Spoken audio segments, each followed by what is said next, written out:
I'm glad to know the notifications are working. Let me know if you can hear me okay. Hello to everybody. Greetings to all. You can see I am on the road, back at the hotel. My wife did not throw me out of the house. Rumors of that are false. I am here. I am online. I wanted to do a quick live stream and explain a little bit more about what's going on these days because somebody said, "What the F happened to your channel?" Well, yeah, I'd like to know that too, but we're definitely gonna want to take a look at that, talk about that for just a quick second, so that all the knuckleheads actually understand what's happening. So, Whiskey to Dawn, greetings number one. What's happening? What's happening? Oval Track, I believe, in Jason Hahn's there.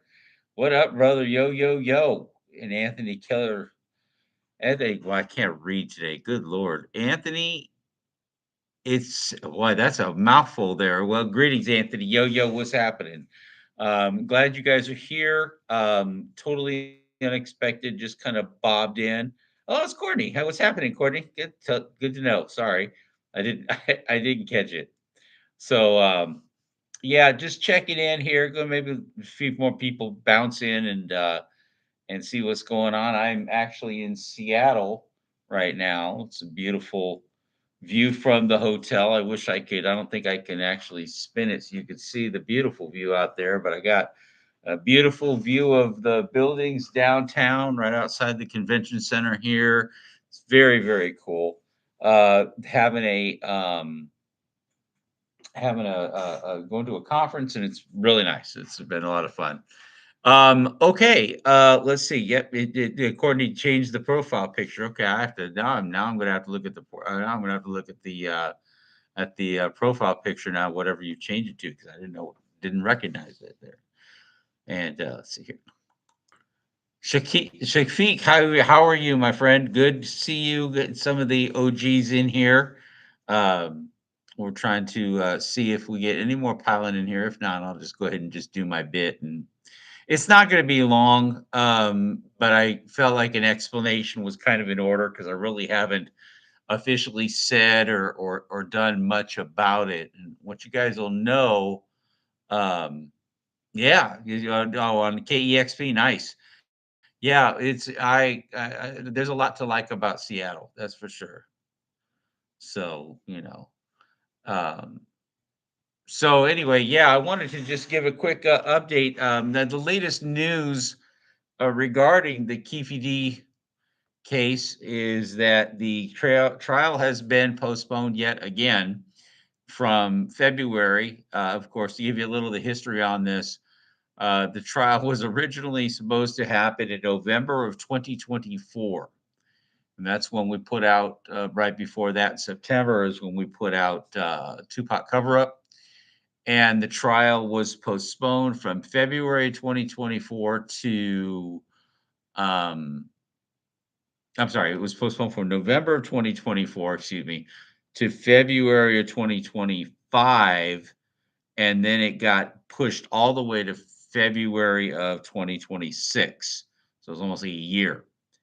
And in the middle of that time, for anybody who's keeping score, in the middle of that, probably around, I don't know, maybe July of this last year or so, Michael Pandulo and Bob Draskovic started representing Keefe D. Keefe D is in good health. Uh, I think his cancer is in remission, but he seems to be doing well. He's got a uh, TV and I think an iPad now, so he's in much better shape. And of course, for all of you saying, well, why isn't he bummed that they're delaying the trial again? The reality is he got 16 to 40 months in jail for that barroom from the jailhouse fight. It's been a long day. I'm tired. From the jailhouse fight, and so he's got time to kill. He's going to be in jail for at least 16 months. We'll see what happens after that, but he's just chilling, so he's got really nothing more to do. So and he agreed, and I think everybody's of the same mindset that these trials, for good attorneys to do the right job on the trial, it takes time. There's a lot of things that are need to be looked at, things that the prosecution, makes claims of, and you've all seen from the grand jury transcripts on it, and those things are stuff that has to be all be looked into. Um, I have not been doing live streams. I've not been doing interviews. I've not been doing obviously Tupac Cover Up was put on hold, as was the rewrite, my second book that I had about ready to come out. I had written another book that was about ready to come out, and everything has been on hold. And the reason that everything is on hold and I'm not doing any live streams, I'm not doing any kind of um, updates or discussing the case at all is because I have been asked by the defense to help them navigate some of the narratives, and to give them some help and some information about things. And as a result of that, if I discuss the case publicly, it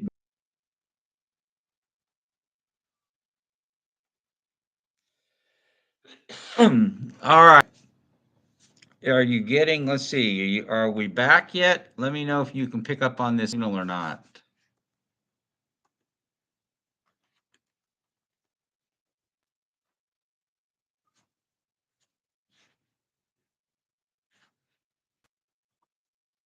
All right, ping me and let me know you can get a signal here. Okay. All right, we're good. Okay, so I don't really know where I left off in terms that I had to just jump to a different signal. I'm just tethering to my cell. It's probably still a shitty signal, but we can at least get it done. Um, where did I leave off? Okay, I just simply said that if I discuss the case with the publicly, yeah, that it might be seen by the prosecution that I'm actually trying to taint a prospective jury pool, or that I'm trying to somehow poison people's minds or leak information or blah blah blah blah. So I just it's just to keep it clean. We want the best trial for KPD that we can, and so I'm just not going to be putting out YouTube videos discussing the case. I've been offered several interviews to discuss the case. And it's just ultimately it's a decision. It's both a financially detrimental decision. It's a time decision. I've got to stay off the air for a long time, especially if the case is going to go until August. And while I would certainly love to tell you all about all the things that are happening in the case, all I can say is that there are things happening in the case, and that's always good. I go back and I go back to, and there's no harm in citing Mike and Bob's press conference. If you haven't had a chance to watch it, you should watch it. And in the press conference, I mean, they say that the one of the defense strategies that they're going to employ is that nobody's debating that Keefe D has made the statements that he's made. We're not going to pretend like that didn't happen. But what we're going to definitely do is look at the reason that he made the statements, the motive behind why he made the statements, and it's way less clear than you would think it is, to be sure. So let me just say a couple quick shout outs there. Let's see if there's anybody I missed. But that's what's happening. And Pacavelli says, "What happened to all the videos on your channel?" Actually, most of the videos were taken down for the reasons that I just explained. That they're um, first off, as you know about YouTube videos in general, there's not a lot of money to be made off of YouTube videos that have been hanging out there for a long time. But not just that, but ultimately, excuse me, ultimately, we took most of the videos down off the channels because, again, I don't want my opinion about things. I don't want my discussions about things to be seen by the prosecution as any kind of referendum. And that's why I just keep it. I kept the channel as clean as I can. We've taken everything down. Nothing to do with any of the other YouTube boobs that are out there. I don't listen to them. In fact, it's been kind of actually pretty cleansing to not have to actually listen to the rantings of lunatics. We're getting in here and we're discussing the things that matter. We're looking into um, clues that weren't looked into before. I can say that. And some of them are, and again, the attorneys are working hard on, witnesses, witness lists, challenges. There was a challenge filed to suppress the search warrant. That was withdrawn, but it's going to be refiled again. They were going to file it at a later time. That's what I've been told. And that search warrant was what they did, the big lights in Vegas where they were raiding Keefe house, and they did it in the middle of the night. And in Vegas, there's a curfew where if you're going to do a search warrant, you have to do it between 9 a.m. and 7 p.m. And that's just for, kind of like when you serve a subpoena or something like that. You got to do it at a time where you're not waking people up out of bed and waking kids up and making a big thing. And honestly, they'd had 20 years to serve a search warrant. They had 15, 16 years since Keefe told Vegas police what he told Vegas police in his interview with Vegas police. So it's like, why did you feel the need you had to do the search warrant at 10 o'clock at night when you could have done it at 7 o'clock at night? You could have done it at 3 o'clock in the afternoon. The guy that's been on the case, according to the filing, that this might be a matter of that they were just trying to do that and serve a search warrant at night because it meant they got overtime hours for doing it. So you never know how that's going to be to go. Jason Hahn asked, "Will it be televised?" Yeah, you can bet. You can bet it's going to be. It's going to be big. The Vegas courtrooms aren't real big. It'll be a single camera thing, probably. But Core TV picks up this kind of stuff all the time. Um, we'll see what that, ultimately what that's going to look like in terms of, who's going to be in the courtroom and all that. And Jay Deputer said, "You miss you, RJ, and I miss all of you too. Actually, I miss doing the live streams. I miss chopping it up. I wish that I could share with you all what I'm learning. And it's amazing. I've been doing this for 20 years, and even doing it 20 years, I'm still learning. And I am proud of the work that we've done over the years. I'm looking forward to seeing KVD get his day in court. That's how our system works. So that's it. But I do miss you guys. I missed doing the live streams. We have a good time when we do them.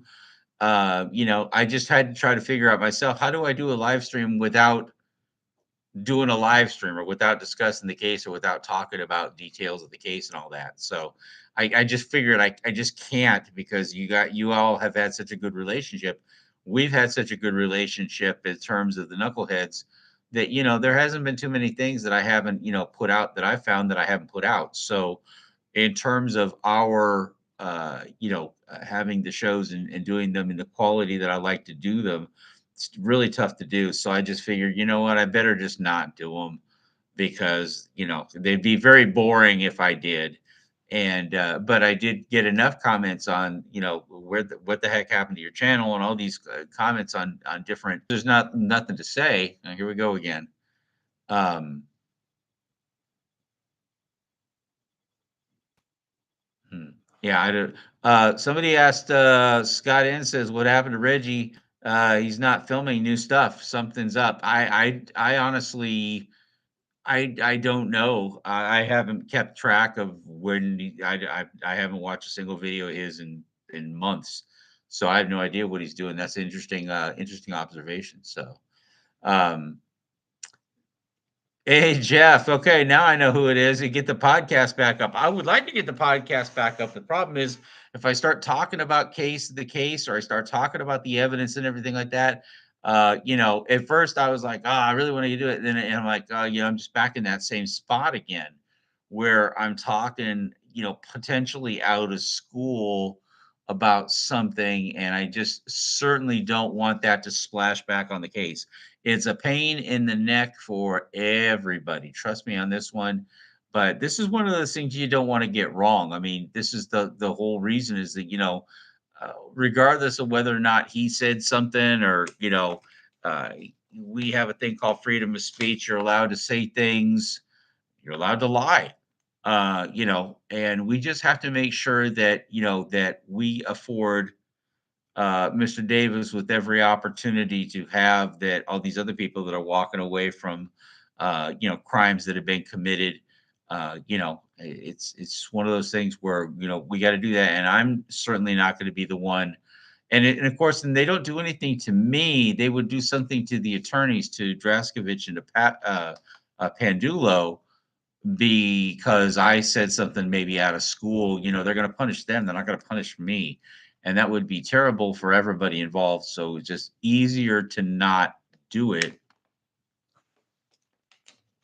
than to put anybody in a cross like that. And I just don't want to do it. I'm in it to win it. I'm in it to get this thing knocked out and be done with it so that we can move on to the real truth about, in my opinion, what happened. So we definitely have it like that. So yeah, less is more at this point. You're right about that. Mike Famey jumped on. Hey, Mike, what's happening? What's happening? This is the apology live stream, I guess you'd say. Kind of sucks. Um, let's see. Jason Hunt says probably the same reason RJ took his stuff down is why he hasn't filmed anything. Well, I wouldn't be surprised if Reggie Wright Jr. is going to be called as a witness at the trial for any reason, that they would probably advise him to not continue to make videos or to not make videos. I don't know that anybody's ever told him that, and B, I'm not even sure that if they told him that he would stop anyway. But it is what it is. There's could be 100 different reasons why. Um, let's see here. Hopefully, we can get this. See what, checking it out here. Machiavelli says no murder weapon, no Cadillac, no witnesses. What do they have other than Keefe talking shit in interviews? That can't be enough, but who knows? Time will tell. That's yeah. I mean, I couldn't have said it better myself. I mean, the facts are the facts. But it is interesting that there was recently just a case where people testified, and testimony, especially when you're testifying against yourself, things that are said, confessions are weighed very, very heavily in trials. So you have to look at, as they said in their press conference, I'm not betraying anybody, but definitely you have to understand what compels somebody to say the thing. I think there was just a statistic that was just released recently that like 41% of all confessions are false, that are made are false. When they confess to doing something that they're false confessions. And so you have to understand the dynamics of what what makes a confession a false confession, why people do it. There's a lot of motives for doing it, but yeah. Well, uh,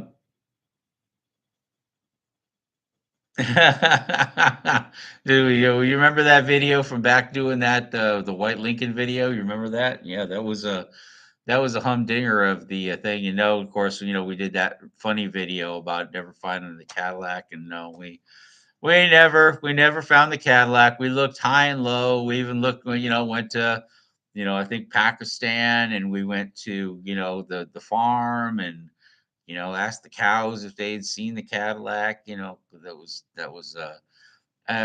and is it gallows humor? It's gallows humor, but sometimes you got to do these things to just kind of, there's so many absurdities out there. Somebody just mentioned, I think Scott N, and welcome Scott. Delray. I have no intention of doing anything with Delray Richards ever. He lays stuff out, but it's stuff that's been laid out a million times. It's easy to lay it out right because is laid out, and I can tell you that a lot of what's said is speculation, and free people are free to speculate. They are free to speak their minds and say things like that. But I have no interest in doing anything with him. And it's nothing personal. It's just he's kind of a one trick pony. He's out there beating up on somebody, and then he goes around and he beats up on somebody else, and it's just I haven't seen anything he said move the needle at all. It's just a repeat of everything that's been said over the last 20 years. If he comes up with new evidence, new information, new something new that's not just a repeat of something that was said on another channel or whatever, maybe that's a different story. But right now, there's again, like a lot of YouTubers and the ones running around saying that Tupac is alive. That's picked up a lot of traction these days. The people are free to speculate. They can do that, and officially, I really don't have any comment about the information that he's putting out. I don't listen to it. I don't watch any of his videos. I have no idea what he's saying these days. I know that he has a personal thing with Reggie, and they go back and forth, and it is what it is. That's um, let's see here. Tammy Church late, but I'm here. Yeah, you are. That's okay. Well, listen, and again, I wanted to stick this up there because I will leave this up there so that there's no issue in anybody's mind as to I'm great, doing fine. Everybody's doing good, family's doing good. There's no complaints in my world at all. Miss doing the live streams, miss all of you, miss Jeff, miss doing the podcasts. That's a lot of fun. There are sacrifices that you make to stand up for what you believe in, and that one of these is the sacrifice of not having that camaraderie with the knuckleheads, with the people that are being part of the scene, the fact finders. And there are some that I do talk to on the back channels, back and forth. We chat back and forth. If you want to hook me up, RJ Bond, what I know at outlook.com. You can always answer me an email. Again, like I said, I cannot discuss specifics of the Keith Davis case. I can't do it, and I won't do it. So knowing where those boundaries are, if there's questions about something else that you might want to ask, or something I can run past the attorneys and ask them and see if it's okay to answer, you can certainly do that. Or if you want to check in and say, hey, everything is okay. Yep, I didn't catch COVID. Haven't been hit by a car. Haven't had anything bad happen. Everything's good. But I felt like I owed you guys a little bit more complete of an explanation as to why things have been real quiet down on this end. It's certainly not any admission of lack of position, or RJ's run away, or RJ's done this, or RJ's gone, or whatever. No, I'm committed to win it, and would definitely uh, we definitely want to honor you guys and your commitment to things, because I do get comments when I post something up there. Hey, why don't you do a live? So I figured I might do that. Jason said, RJ, you mentioned a while back about that guy in Cali buying suspect firearms, and any traction or feedback on him. Again, that is the theory that the confession letter was done by a couple of guys, and that the gun that was used, according to the confession letter, was sent to a guy who buys firearms that are used in the commission of a crime. And it looks like, hold on. Okay, we're back up. That's a theory, but again, like I said, because it's an alternative theory, because it is something we know, how much of that information will be used at trial. If we're going to present it as an alternative theory, it's certainly an alternative theory. Whether or not the attorneys decide to present it, it's out of hands. I have no idea, but I can't really get into any details even about that. Read Tupac 187, and we talk about that pretty heavily in there. But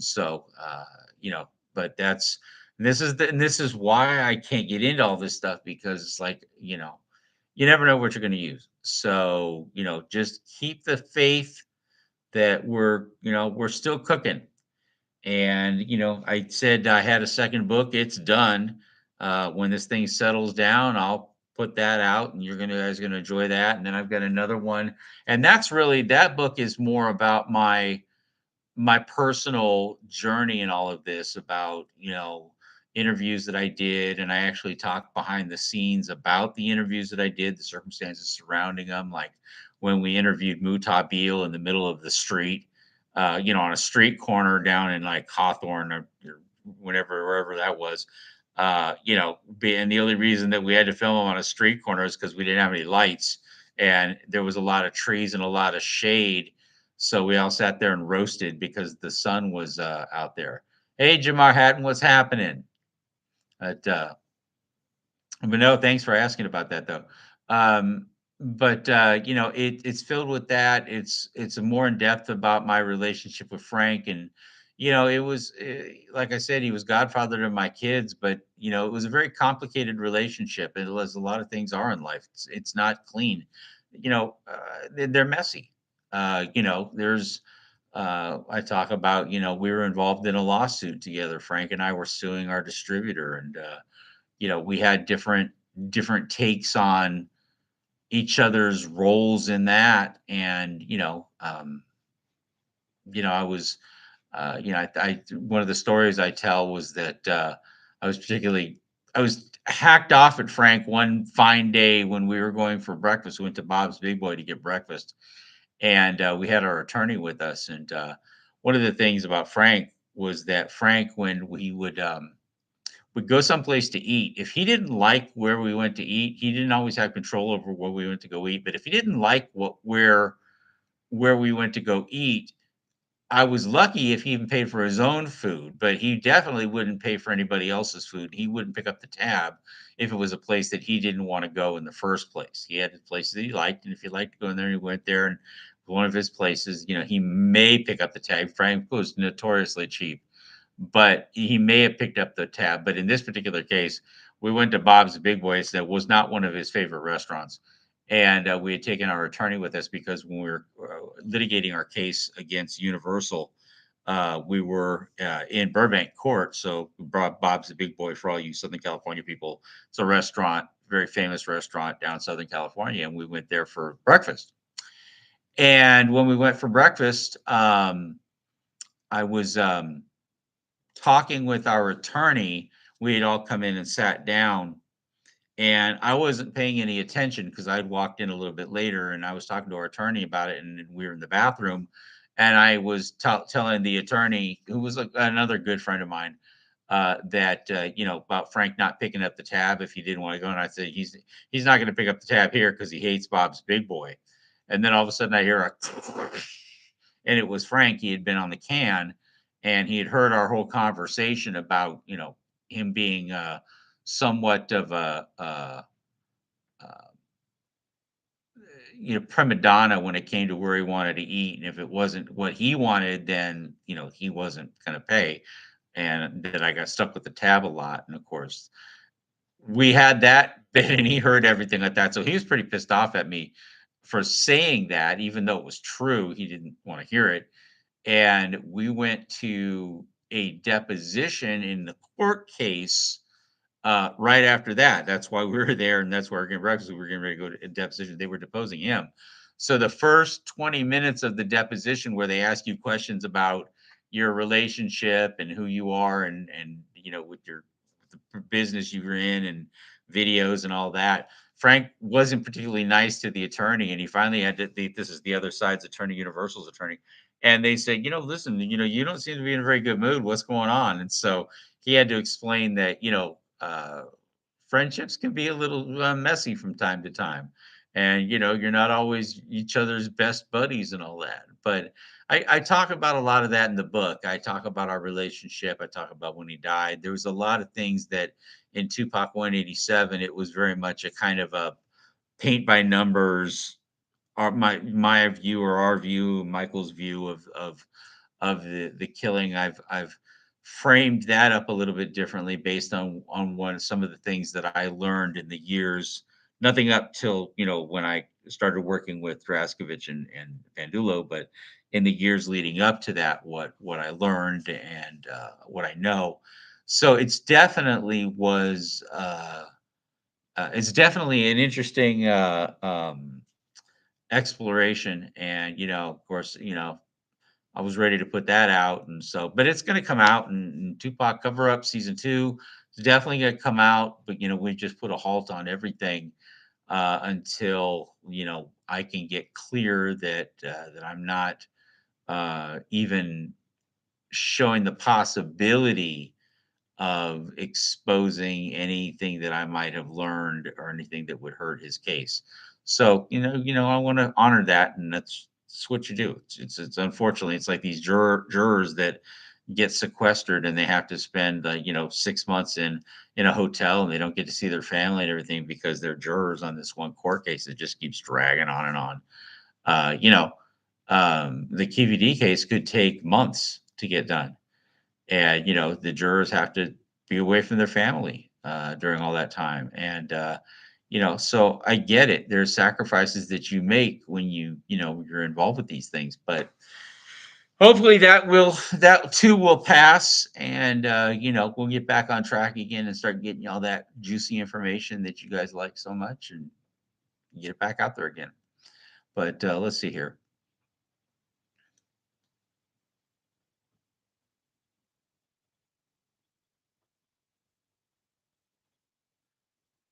I'd love to answer that question. The question is, if Suge Knight was to tell the world who was in the car of the hitman, do you think that they would take him out the same week? Um, I would be speculating, of course. That's good. Bang Bang BX says, "What's good, RJ Bond?"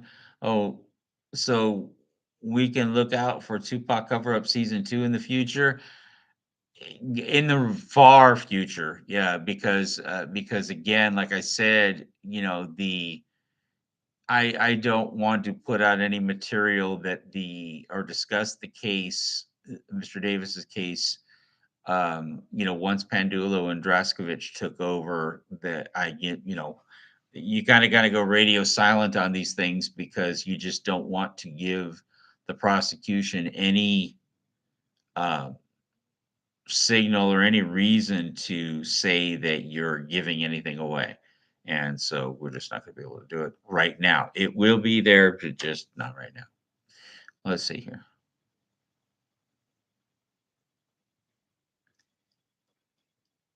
Mason classified. You're gonna keep asking those questions. I wish I could tell you more about it. I I don't think it's because again, something I did for myself. It's not something I did anything with the trial. It's interesting. One of the As you all know, when we did Teapot Cover Up, I engaged some special effects guys to create what was called a virtual intersection where you could see the um, intersection as it existed at the time, where how the cars were all lined up. We did that in Tupac Cover Up Season 1, and we had all that, and the way that was done was we modeled in CG. We modeled the entire intersection and the buildings and the light posts and all the traffic signals and the street signs and everything based on pictures, photographs that we had of the scene at the time. And we put that in virtual space, which means we literally built that whole intersection, built up everything around it. And we could take what was called a virtual camera and we could put it wherever we wanted to, and the animation would still run the same. The cars would still move at the same clip pace, and it didn't matter if the camera was over here, if the camera was over there. Everything would just